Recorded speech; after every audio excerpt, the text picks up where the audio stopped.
Бүгдээрэнд намарлал өдрөө мэндэргий. За тэгээд эх 7 хоногт маркет ямар хаар маркет outlook тэгээд өнгөрсөн 7 хоногт ямар трейдүүд хийсэн recap давчхан ярьчээ.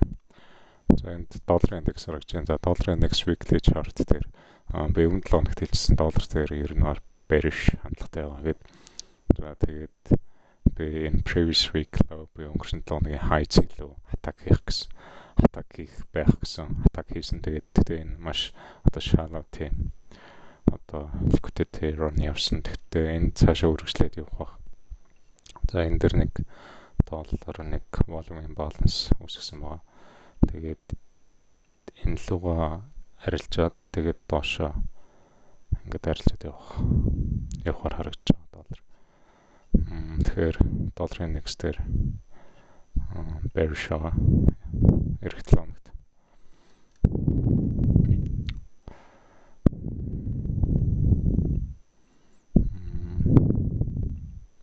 За доллар дээр daily chart харж.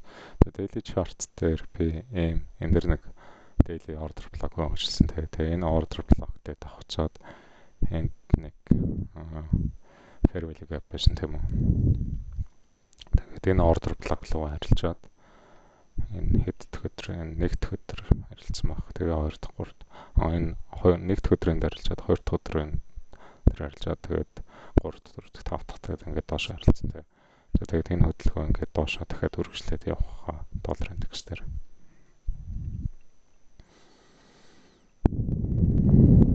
За энэ gold харагдаж байна. За алт дээр би ямар хамагтай байсан бэхээр алтыг яг би энэ daily fair value gap-ыг industry system авах юм бол би доошоо алтыг гэж харжсан тийм.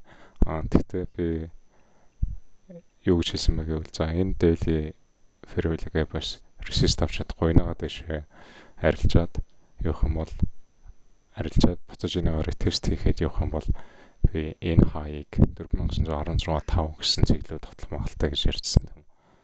За тэгээд доошоо явна гэж харжсан боловч санснаар доошоо явсангүй. За тэгэхээр одоо би бол алт дээр тийм bullish хөдөлгөөнүүд дэш хөдөлгөөнүүд харж байгаа. За энэ weekly chart харагдаж байна. За weekly chart дээр харах юм бол энд нэг хэдүүл нэг юм том CB байгаа тийм үү? Fair value gap. За энийгээ дэше бүрсэлж арилж байгаа бол алт дахиад all time high хийх магадaltaй. За тэгэхээр богино хугацаанд бол яг хуу энэ daily одоо version fair value gap дээр support аваад ингээд дэше арилжаад явах магадaltaй.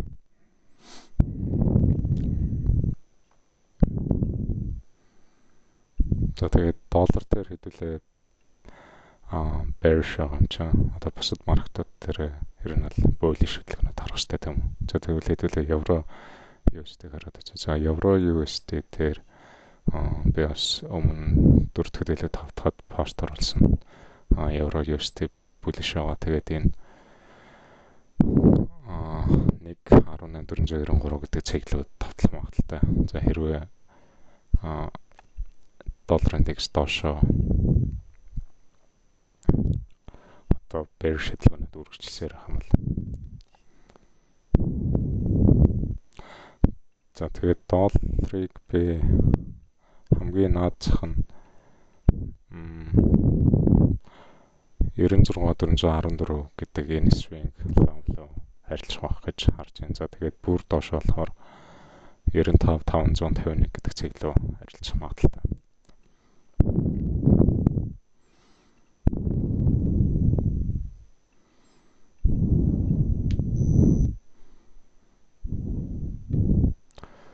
За энэ Dow Jones харагдаж байна. За тэгээд ягаад сүүлийн үеүүдэд би арилж байгаа анализ дээр Dow Jones-ыг оруулж ярьж байгаа хүмүүс Dow Jones энэ дэр харагдаж байна. Nasdaq, S&P 500 энэ гурлаа ер нь бол ижлэхэн одоо индексүүд. За тэгээд ямар ялгаатай юм Dow Jones болохоор 30 компани нэг талаас индекс тийм үү. За S&P 500 гэхээр 500 компани нэг талаас. За Nasdaq 100 гэхээр 100 компани ингээд нэгтгэсэн тийм индекс байдаг. За тийм Dow Jones болохоор 30 компани холбооны нийтлээд болохоор хөдөлгөөн айгүй одоо ширүү огцсон байдаг те. За хэрвээ та нар index features арилждаг бол мэдж байгаа. За тэгээд Dow Jones дээр ямар ялгаа байгаатайгаа вэ гэхээр Dow Jones бол all time high хийж арайхан амжаагүй байгаа. За нөгөө хоёр S&P 500 тэгээд Nasdaq 102 бол хоёлоо all time high хийж яваад байгаа тийм үү.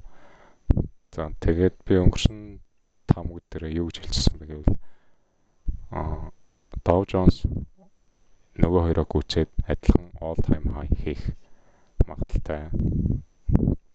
Тэгээд тэр хүртэл бол ер нь бол Nasdaq энэ индекс маркет ер нь бол дэшээ bullish байх хандлагатай гэж би ярьжсэн. Тэгээд өнгөрсөн 7 хоногт болохоор Dow Jones энэ previous week high буюу өнгөрсөн 7 хоногийнхаа дээд цэглэл гэж ярилцсан ба. За тэгээд энэ bullish хөдөлгөөн ер нь цаашаа ингээд өөрчлөх авах гэж байгаа. Энд нэг спорт болж байгаа fair value gap байна те. За энэ дээрээ спорт аваад энэ дээр нэг retest хийсэн байна тийм үү. За тэгээд дахиад ингээд дэше харьцаад эх 7 хоногт all time high хийх магадaltaй. За тэгээд эх 7 хоног мэдээ ямар байгаа гэхээр эх 7 хоногт нэг том юм болох ч байгаа нь юу гэнгүүт одоо шинэ Fed chair nomination vote болох ч байгаа тийм үү. Энэ юу гэсэн үг бид нар шинэ одоо Fed chairтэй болно гэсэн. Тэгэхээр энэ бол маш том ивент.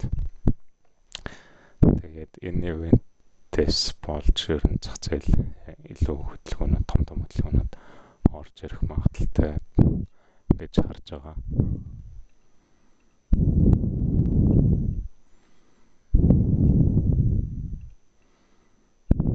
За тэгэхээр ерөнхийдөө бол Dow Jones-оор би одоо барагцаа аваад одоо энэ MNC Nasdaq 2 дээр болоод байгаа энэ одоо all time high дэше энэ bullish хөдөлгөөн хизээ дуусах вэ гэдгийг би одоо Dow Jones индексээр ингэж барагцаа авч байгаа гэсэн үг.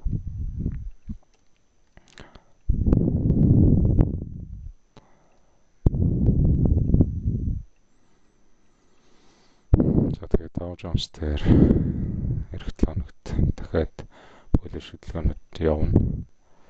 Тэгээд 50,609 гэсэн цэглэл харилцах магадaltaй. Тэгээд all time high. За S&P 500 харагдаж байна. За S&P 500 өнгөрсөн 7 хоногт бас л bullish байсан тийм. Тэгээд энд нэг fair value gap байсан тийм үү. За ийшээгаа харилцаад дэшээ ингэж харилцах юм болов гэсэн ийшээ харилцаагүй зах зээл үнэхээр bullish байсан. Тэгээд шууд ингэж дэшээ харилцсан тийм. За Nasdaq бас ялгаагүй бас илүү bullish аа. За daily chart дээр өнгөрсөн 7 хоногт нэг энд нэг fair value gap байсан. Энэ fair value gap-аас support аваад ингээд дэше харилцсан тийм. За тэгээд ингээд зах зээл all time high хийж явж хат яг ингээд там гаргахад жоохон хүндрэлтэй байдаг. Тэгээд яг хизээ зах зээл эргээд доошоо ингээд явах нь эсвэл ингээд дэше өргөжлөөл ингээд энэ all time high хийж байгаа bullish хөдөлгөөн хизээ дуусна гэдэг бид нар хамгаалж чадахгүй тийм. За тэгэхээр ерөөхдөө бол энэ өнгөрсөн 7 хоногийн дээд цэг харагдаж байна. За энийгээ дэшээ ингэж харилцсан дэшээ каптай нэгдээд доошоо ингэж магадгүй. За эсвэл за одоо хүмүүс ерөөхдөө бол яаж байгаа гэвэл харилцаачаад энэ дэшээ хөдөлгөөнийг барьж авч байгаа тий. Зах зээл bullish ингээд тэнгууд market maker-ууд яах магадaltaй гэмүүд одоо энэ цэгээс ч юм уу энэ хавьяас ч юм уу ингээд long арилжаанд ороод ингээд маш урт 7 хоногийн swing trade дээр барьж байгаа арилжаачтай байгаа тийм long. За тэр арилжаачдыг ашиггүй болгож stop loss-ыг хамахын тулд одоо зах зээл шууд доошоо ингэж нэгдэх магадaltaй. Гэхдээ энэ том bullish хөдөлгөөний дараа тэгж нэгдэх айргүй тийм яг хэцүү. Гэхдээ юмыг яаж мэдэх вэ? Тэгээд бүр ингээд доошоо каптай нэгдэхийг үүсэхгүй. Тэгэх юм бол энэ эндээс long орсон бүх арилжаачтай stop loss-ын зөхөж ашиггүй болгоно гэсэн. За миний таамаг бол ерөөхдөө бол тиймэрхүү гаптай нэгдэх магадлалууд байгаа. За тэгж гаптай нэгчээд хүмүүсийг сандраад за хүмүүст ингээд сандраад за ингээд доош амар том гаптай нэгчгээр энэ зах зээл ингээд амар bearish юм байна доош явж байгаа юм байна гэд айн тэ тэгж нэгтчихэд буцаад ингээд дэше шууд огцом дахиж явах магадaltaй. Яг уу гэж би бодоод байгаа. Яг тийм болох нь үгүй. За эсвэл дэше гаптай нэгцэн ч нэгдэгч магадaltaй.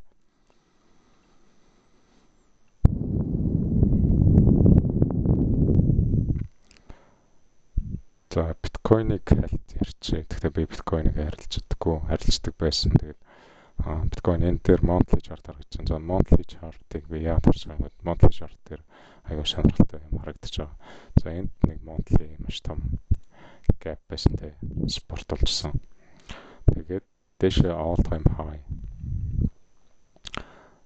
126,230 дээр хийчээд доош энд monthly market structure shift хийсэн юм. Ерөнхийдөө бол доошоо ингээд тренд ивдсэн гэсэн. За тэгээд өнгөрсөн 5 сард зах зээлд нэгдэж яасан бэ гэвэл энэ market structure shift энэ breaker лөө гэж арилцсан байна. За энд ингээд одоо хүрээд тэнд хаагдсан харагдаж байна те. Энд дээчг. За тэгээд бас энд support болж ирсэн fair value gap доошоо ингээд арилжсан. За одоо энийг inversion fair value gap болгож ашиглах өндөр магадaltaй.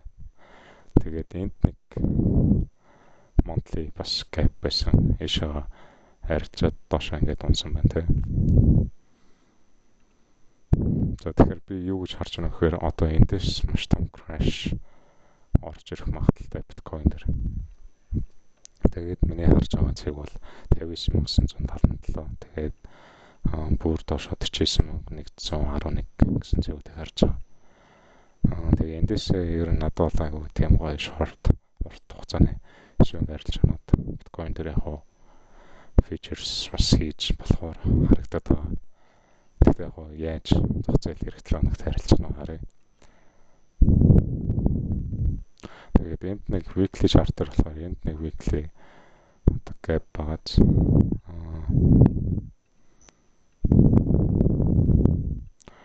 энэ weekly gap энэ weekly доор ингэж хаагдаад тэгээд буцаж ингэж support resist аваад ингэх юм бол эндээс ч юм уу short арилж байна. Тэр нь бол swing trade биткойн дээр оржлохоор харагдаж байгаа.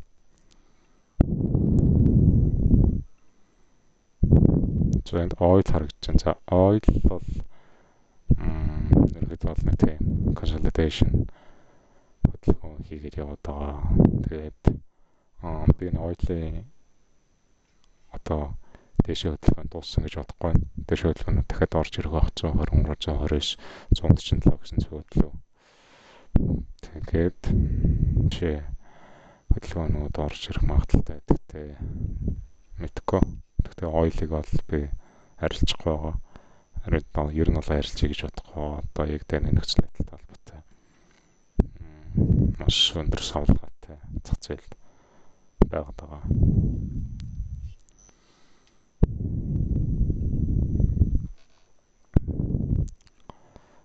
За тэгээд өнгөрсөн 7 хоногт би ямар арилжаанууд авсан бэ гэхээр энд харагдаж байна.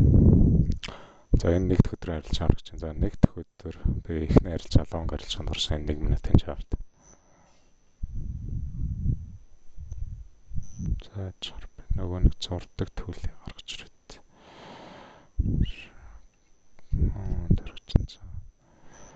Тэгээд энд лонг арилжаанд орсон байгаа. Тэгээд энэ арилжаа маань дэше явж исэн боловч доошоо оноод тэгээд арилжаанаас гарцсан stop loss зөхөд. Тэгээд яг би хийсэндээ өмнөх бичлэгэн дээр яг шинэ setup бод шинэ одоо pattern-ууд туршиж байгаа гэд. За тэгээд Энэ нэг миний нэг шинэ паттерн тусч байгаа паттерн. За тэгээд long арилж байгаа энд fail болонгууд нь би зөрүүлээд шууд арилж байгаа reverse хийгээд short арилжаанд орсон. Тэгээд энэ $100 тараг тавиад $36 ирсэн. За тэгээд энэ арилж байгаа маань ингээд биелээд маш хурдан ингээд биелсэн. За тэгээд нэг өдөр хоёр арилжаанд ороод ийм ашиг хийсэн. За энэ хоёр дахь өдрийн арилжаа харагч. За хоёр дахь өдөр би дахиад short орсон. Тэгээд даунчин short арилжаа маань stop loss цогтоод гарцсан. За тэгээд нэг л арилжаа авсан. Тэгээд ийм ашигтай алдагдaltaй өндөрлсөн. За 3 дахь өдөр нэг long арилжаанд энд орсон харагдаж байна. За тэгээд энэ арилжаа маань дэшээ гоё яваад бараг 90% бэлчингүүд нь stop loss бүр ингээд ашигтай ингээд шахацсан байгаа. Тэгээд дахиад би дэшээ stop loss-ыг шахацсан байсан. Энэ хавьд тэнгүүд тэгээд тэгсээ чин доош арилчаад яг миний break-even-ийг зогцсон. Яг ашиг авах үдэнд нэг аюу жоохон хөдөлгөөн дотоо байсан. Тэгээ яг би энэ дэр ягаад ингэж амар stop loss ингэж амар ширүүн шахаж исэн бэ гингүүд энд нэг уусаа яг swing high гэсэн. Тэгээд энэ swing high одоо ликвид тэм buy side ликвид тэрөө харилцаад тэгээ reverse хөдөлгөөн орж ирэх боломжтой. Тэгээд тийм болохоор би ингээд stop loss маш aggressive шахсан байгаа. За тэгээд нэг харилцаанд ороод маш их хийсэн. Энэ гурт за дараагийн өдрийн харилцаа харагдаж байна. За энэ дэр short харилцаанд орсон. Тэгэхээр short харилцаанд орсон боловч short харилцаа маань failдсан. Тэгээд энэ дэр бол яг миний одоо яг туршиж байгаа setup яг амар бүрэн яг одоо бүрлцсэн үгүй үгүй. Тэгээд жоохон хүчилж trade харилцаанд орсон. За тэгээд long short харилцаанд failдчихэнгүүт нь би шууд арилжаагаар reverse хийгээд long арилжаанд орсон. За тэгээд long арилжаа нь ингээд дэшээ явж исэн. Боловч энэ liquidity дээрөө арилжаж байгаад fail болоод доошоо ингээд ороод ирсэн тэгээ. За энд би stop loss-оо за $31 stop loss тавьсан бол энд $20 болгож хахад энэ $18 ингээд шахацсан байна. За тэгээд доошоо ингээд арилжаад дэшээ арилжах болоод ирэхээр энэ 5 минутын чарт харагч чинь тэгээ би арилжаа хаацсан байна. За тэгээд хоёр арилжаанд ороод $48 алдсан. Тэгээд 5 дахь арилжаа харагч чинь за 5 дахьд ер нь бол яг бас яг өөрийнхөө setup-ыг би арилжаагүй. Тэгээд ер нь зүгээр л яг зах зээл all time high хийж байсан. Тэгээд би зүгээр яг дээд цэгийг барих гэж одоо оролцсон тийм яг step арилжаагүй. Тэгээд ингээд эхний арилжаа short арилжаасан энд $35 арьстэд тэгээд энд алдсан. Тэгээд дахиад яг миний step одоо туршиж байгаа setup ингээ харагдах шиг болохоор нь дахиад short арилжаанд орсон. За тэгсэн боловч дахиад stop loss цогтоод гарцсан. Тэгээд 7 хоногийн сүүлийн өдөр $85 жоохон их мөнгө алдсан. Тэгээд яг энэ төр нэг юм ярихад бол яг ингээд арилжаа хийж байгаа хүмүүс бид нар дандаа шийдвэр гаргаж байгаа тийм үү. Яг ингээд за энэ арилжаанд орох уу яах вэ гэх вэ гэд бол толгойд дандаа ажиллаж байгаа. Тэнгүүд ингээд бас ингээд бидний мөнгөтэй холбоотой айгүй том шийдвэрүүд нэгтэй. Тэгээд яг энэ шийдвэрийг гаргаж байхад бид нар ингээд тэр одоо mental capacity гэж ярьдаг шүү дээ. Одоо тэр оюуны тэр одоо тэр шийдвэр гаргах одоо нөөц энерги гэх юм уу. Тэр нөөц энерги бол тэр үед ер нь бол дүүрэн байж ах хэвээр хитгч өдөрт маш олон шийдвэр гаргаж юм уу. Яг тийм байсны дараа чи дахиж одоо шийдвэр гаргах гингүүд угаасаа байглаасаа хүний тарих ятраад ингээд тухайн шийдвэрүүдийг ингээд зөв гаргах юм уу. Тэ буруу шийдвэр гаргах магадлал нэр өндөр болоо явждаг. За Тэгээд сургуулийн дээр юу ярих гэдэг нь үгүй 5 дахь өдөр бол би ингээд сунж ажиллаад тэгээд төгжөрч өнгөчрөө тэгээд гэртээ 9:30 дээр ирсэн. Тэгээд маркет дээр ойлгохтойч тийм сууж ингээд pre-analysis зэрэг хийж мэгээгүй. Тэгээд ингээд арилжаанд орох гээд ингээд хичээгээд байсан. Тэгээд яалч ингээд тарих бол тийм амар sharp бол тийм ажиллагатай биш байсан. Тэгээд яг тийм үед ингээд илүү тийм буруу тийм хүчилсэн тийм шийдвэр гаргаад уусаад тарих ядарсан байгаа болохоор ингээд цаазаа энэ болчих юм шүү тэр болчих юм шүү гэд нэг тийм serious тийм шийдвэр гаргаж чадамжаа алдсан байдаг гэх юм. Тэгээд яг миний ойлгосон зүйл юу гэхээр хэрвээ чи бас арилжаа хийж байгаа болохоор л амжилтаа үзэж байгаа. Тэгээд яг чи орой бид нар ялангуяа Монголд арилжаа хийж байгаа хүмүүс бол орой сууж байгаа те Нью-Йорк Тайм 9:30 хийж онгож байгаа. Тэгээд чи өдөрт яг ямар шийдвэр одоо ирчвчээ юунд зарцуулж яах гэдгийг чи маш сайн бодож авах хэрэгтэй. Тэгвэл чи өдрийнхөө одоо ихэнх ирчвчээ өдөржингөө зарцуулаад бүгдийг ингээд зарцуулаад дуусчаад яг орой ингээд арилжих гад ингээд суухад чамд тийм ямар ч шийдвэр гаргах ирчвч байхгүй болсон. Тэгээд тийм байгаа үедээ чи хизээч оновчтой шийдвэр гаргах. Тэгээд оновчтой арилж байгаа барьж авах. Тэр чиний магадлал буурчнаа л гэсэн үг. Тэгэхээр ерөөхдөө бол өөрийнхөө энэ арилжаанд зориулж өөрийнхөө одоо тарихны тэр шийдвэр гаргах энерги нөөцийг ер нь бол хадгалж авах хэрэгтэй. За тэгээд дараа 7 хоногт болж байгаа юм шиг байна.